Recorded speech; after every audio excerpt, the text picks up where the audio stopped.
Kai, ina da ka je ne? Babu. Kai, kalle shi waya da shi. A'a, kamar dai ruwan ɗorawa. A'a, ina nufin halin da yake ciki ne. Yaro me kake so ka ci? Babu mana nan gurin shine duniyan abinci. Kai.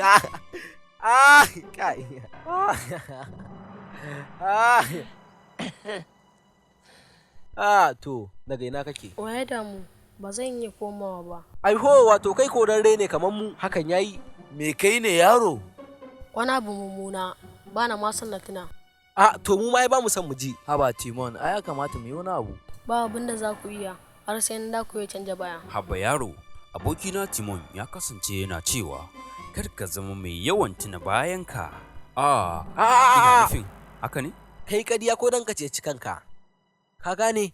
Abin da ya wuce kawai ka sashi a baya. Ka gane yaro, munanan abubuwa suna faruwa kuma baka isa ka canja su ba. Haka ne? Haka ne. Ba haka bane. Yayin da duniya ta juya maka baya, kai ma sai ka juya mata baya. Ka fahimta?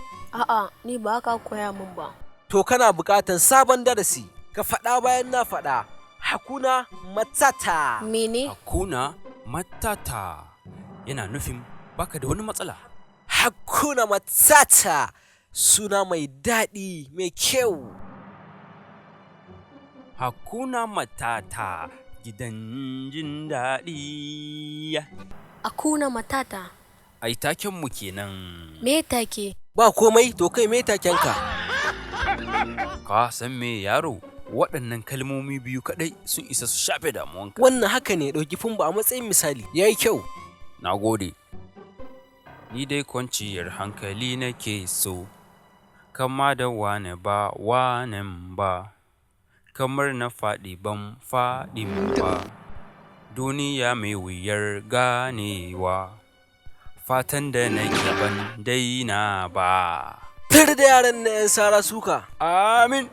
Wai sai ga mutum da babban riga Ya je wurin ɗaurin aure yana kwaram. A'a fumba, kar ka faɗa. To shikenan.